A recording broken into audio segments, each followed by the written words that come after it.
கிறிஸ்துவுக்குள் பிரியமானவர்களே, இந்த நாளுக்கான மாலை நேரம் அண்ணா அப்போஸ்தலனாகிய யோவான் எழுதின முதலாம் நிருபம் 3ஆம் அதிகாரம் 5வது வசனம். 1 யோவான் 3:5. அவர் நம்முடைய பாவங்களை சுமந்து தீர்க்க வெளிப்பட்டார் என்று அறிவீர்கள். அவரிடத்தில் பாவம் இல்லை. எப்படி? கர்த்தராகிய இயேசு கிறிஸ்து எதற்காக வெளிப்பட்டாரு? நம்முடைய பாவங்களை சுமந்து தீர்க்க. ஏசாயா 53வது அதிகாரம் 5-6 பார்க்கிறோம்.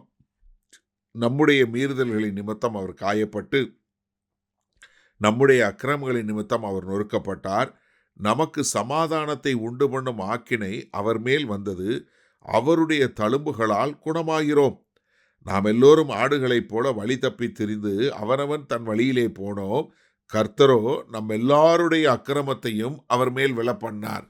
என்ன, ஆண்டவர் ஆரம்பத்திலிருந்தே நம்மளை ரட்சிக்க வருகிற இரட்சகர் என்று சொல்லக்கூடிய அந்த மேசியா மீது நம்முடைய பாவங்களை எல்லாம் போட்டாரு. அதற்காகத்தான் அவர் வெளிப்பட்டார் என்பதை அங்கேயே தீர்க்க தரிசனமாக சொல்லப்பட்டது. அதனால தான் கர்த்தராகிய இயேசு கிறிஸ்து பூமியில் இருக்கும்போது யோவான் ஸ்நானகன் ஞானஸ்தானம் கொடுத்து வழியை ஆயத்தம் பண்ணும்போது இயேசு கிறிஸ்துவ தூரத்தை பார்த்து என்ன சொல்கிறாரு? யோவான் 1:29 மறுநாளிலே யோவான் இயேசு தன்னிடத்தில் வர கண்டு, இதோ உலகத்தின் பாவத்தை சுமந்து தீர்க்கிற தேவ ஆட்டுக்குட்டி என்று சொன்னார். அவர்தான் அந்த தேவனுடைய ஆட்டுக்குட்டி. அதனால தான் அவர்கிட்ட பாவமே இல்லை. ஏன்னா நம்முடைய பாவத்தை சுமந்து தீர்க்கனா அவர்கிட்ட எந்த பாவமும் இல்லை. ரொம்ப அருமையாக 2 கொரிந்தியர் 5வது அதிகாரம் 21வது வசனத்தில் நாம் அவருக்குள் தேவனுடைய நீதியாகும்படிக்கு பாவம் அறியாத அவரை நமக்காக பாவமாக்கினார். என்ன, நம்முடைய பழியெல்லாம், நம்மளுடைய பாவங்கள் எல்லாம் அவர் மேல் சுமத்தப்பட்டு நாம் ஒரு பரிசுத்த வாழ்க்கை வாழ்வதற்கு அவர் வெளிப்பட்டார்.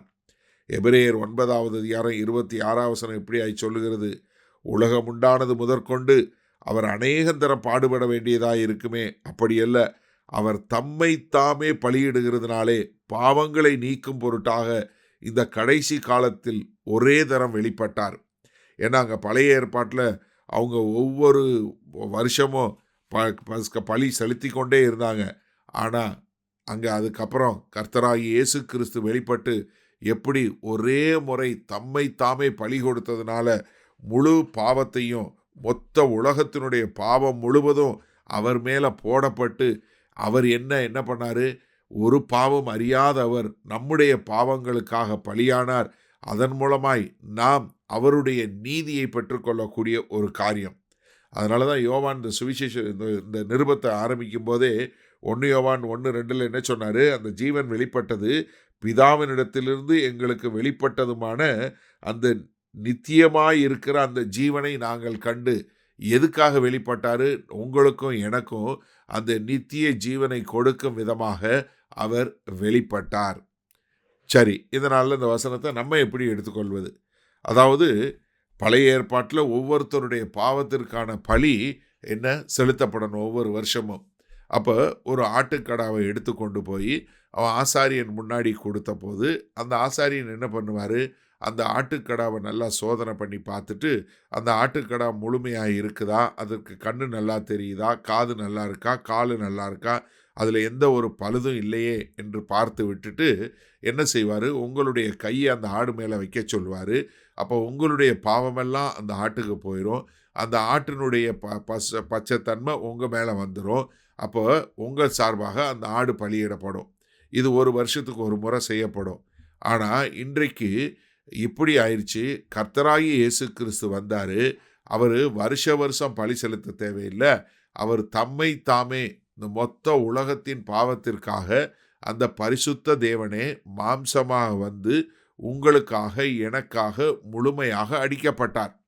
இப்போ அவருடைய பரிசுத்த தன்மை என்ன வந்துருச்சு? உங்களுக்கும் எனக்கும் உண்டாயிருச்சு. அதனால தான் அவர் எதற்காக வெளிப்பட்டார்? நம்முடைய பாவங்களை சுமந்து தீர்க்க வெளிப்பட்டார். இப்போ நம்ம பாவங்களுக்கான பழி நம்ம செலுத்துறது இல்லை. இப்போ நீங்கள் யாரும் சபைக்கு வரும்போது ஆட்டை கூட்டு வர்றதில்ல. என்ன, நமக்காக அவர் அளிப்பட்டார். எதற்காக? நம்முடைய பாவங்களை சுமந்து தீர்க்கிற தேவ ஆட்டுக்குட்டியாக. காரணம் என்ன? அவர் எந்த ஒரு பாவமும் அறியாதவர். ரொம்ப அருமையா வேத வசனம் சொல்லும். அவர் எல்லா விதத்திலும் சோதிக்கப்பட்டு ஒரு பாவமும் அறியாதவராய் இருந்தார்.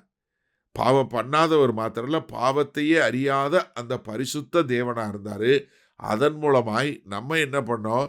தேவனோடு ஒன்று சேரக்கூடிய ஒரு பெரிய பாக்கியம் நமக்கு உண்டாச்சு.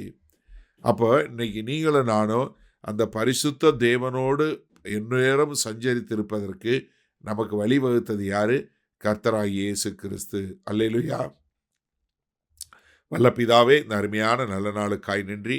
ஆம் ஆண்டவரே, இதோ எங்களுடைய பாவங்களை சுமந்து தீர்ப்பதற்காக தேவ ஆட்டுக்குட்டியாய் வெளிப்பட்டு ஒரு பாவம் அறியாத அவர் எங்களுக்காக பாவமானாரே. கோடான கோடி நன்றி செலுத்துகிறோம். ஒரு உண்மையுள்ள ஒரு நல்ல பரிசுத்த சந்ததியாய் வாழ எங்களை ஒப்புக் கொடுக்கிறோம். இயேசு கிறிஸ்துவின் மூலம் பிதாவே, ஆமேன். கர்த்தர் உங்களை ஆசீர்வதிப்பாராக. நாம் நாளை காலை தினசரி தியானத்தில் சந்திப்போம். Good night.